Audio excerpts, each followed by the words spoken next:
Ladies and gentlemen, boys and girls, children of all ages, you are watching Remstar Says So. Today's video is about the WBC ordering a interim heavyweight championship fight between mandatory challenger Dominic Brazile and international silver belt holder Dillian Whyte. Now, for me, this is a good fight to sort of appease Dillian and appease Dominic Brazile. The WBC get to make probably the usual 3% they would for a world title shot in sanctioning fees from both guys. And you're just handing the winner, you're handing the winner a belt that doesn't really mean jack squiddly. Dillian Whyte was in negotiations with Anthony Joshua and sort of walked away from the negotiation table because he couldn't get the money that he believed he was worth. In this fight here, we don't know who the WBC are trying to call the A side, who should get the most money. Are they saying it should be a 50-50? But what I do know is that the fight has been sort of ordered and sanctioned, so it's the sort of thing where Dominic Brazile is not in a position now to sort of walk away from this fight.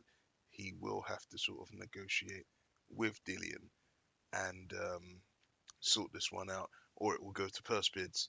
And if he doesn't, you can imagine that the WBC will probably be looking to sort of strip him of that mandatory status that I believe he's held for the best part of about a year and a half. Who would I fancy in this fight going forwards? Well, for me, I think Dillian Whyte is the clear favourite.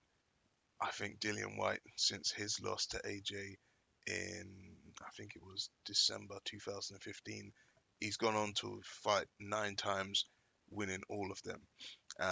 With the two last fights against Derek Chisora and Joseph Parker actually being actually being credible opposition in comparison to some of these names on a resume, if you want to call it, that he's fought since then. I mean, if you look at Dillian Whyte, you're looking at a guy who went to points against Dave Allison. Dave Allen, it took him 10 rounds to get out Ian Lewison, but Joe Joyce done it in his debut in 2 rounds. Do you know what I mean? Malcolm Tan, he made a US debut that nobody cared about in an 8-rounder against Malcolm Tan. Robert Helenius, another points win. Lucas Brown, it was an alright fight, but I don't think Lucas Brown had fought in about 2 or 3 years. I was actually at the O2 for that one. But all in all, he had a great fight against Joseph Parker, put him down twice. Yes, Parker did put Dillian Whyte down in the last round, and Dillian Whyte was holding on to the ropes for dear life, but such is life. And he came out with the W. And the sort of controversial ending to the Chisora fight, where Chisora had been docked 2 points by the referee for absolutely no reason, in my opinion, and then sort of started like abandoning this game plan, coming forwards, and then sort of got chinned. But he has been active. He's fought 9 times in what, 4 years, in comparison to Dominic Brazile, who lost to AJ in June 2016. He's only fought 3 times since then. That's weird. 2 of them coming in 2017. I think after he knocked out Eric Molina in November 2017, I do believe the WBC had probably mandated him as the sort of mandatory challenger. And I think a month later, Deontay Wilder was fighting Bermain Stavern in that rematch, if I'm correct. Um, uh, but I don't really understand. Like, you had 2 fights in 2017, and then you beat Carlos Negron in December 2018. That was a couple of weeks after Wilder versus Tyson Fury. But the fact is that fight was a draw, and Wilder and Fury are going at it again. So I think I'm picking Dillian Whyte out of consistency, and also I think he's just a better boxer. I've seen a few of Dominic Brazile's fights, and he doesn't look that good.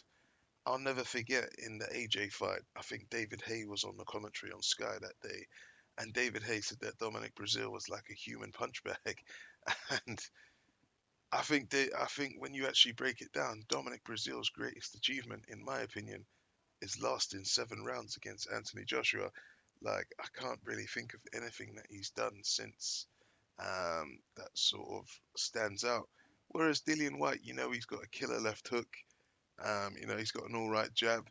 His right hand is a bit lacking, but I think against a guy like Brazil, it's not going to matter.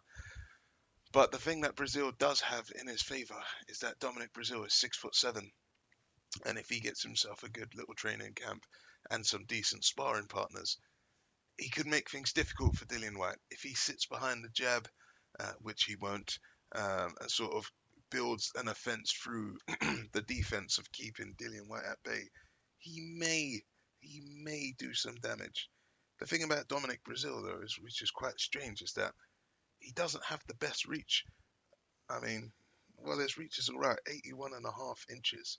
At 6'7", you would expect it to be maybe a little bit longer. I think AJ is about 82, maybe 82 and a half. I know Wilder's 83, and Brazil and Wilder are the same height. But it will all pay out.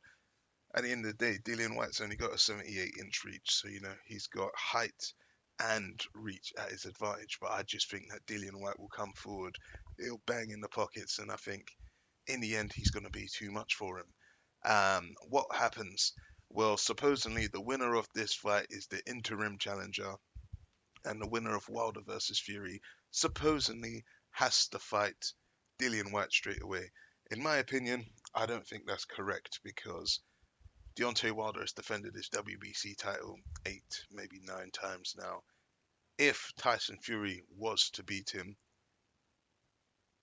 you would expect that Deontay Wilder would have an automatic rematch clause set into his contract. So the likelihood is, if Wilder beats Fury, he has to face the winner of Brazil versus Dillian Whyte. But if Fury wins, I reckon there'll be a third fight, and then the winner of this fight will be told to defend the interim title to somebody in the top 15 of the WBC. I haven't really checked the rankings recently. But yeah, what I want to know is, how are they going to agree this on the money? Dillian Whyte will want to demand the A side, but I think, if anything, the WBC will make Brazil the A side, or demand that it's a 50-50 fight. We've already seen Dillian Whyte turn fights down before because of A side money. If you remember, he was supposed to go to Bulgaria to fight Kubrat Pulev for the IBF mandatory title, and because Kubrat Pulev was the A side and he was getting 25% in Pulev's favor, Dillian Whyte decided to turn it down, and the IBF sort of stripped him of their rankings at the time. And that's why I think it was Hughie Fury who then went on to go and face Kubrat Pulev for that mandatory slot. Dillian Whyte, he's about his money now. He's fought on pay-per-view twice. He wants to be making money, and he wants to be seen as a huge cash sort of revenue generator. And that's the reason why he turned away from the AJ fight, because he believed that the terms weren't right. So I could believe that, if the WBC say something like 75-25 to Brazil, I wouldn't be surprised if Dillian Whyte sits down and waits this one out, because realistically, I don't think that Dillian Whyte really wants to fight Deontay Wilder. I think Dillian Whyte is waiting to fight AJ.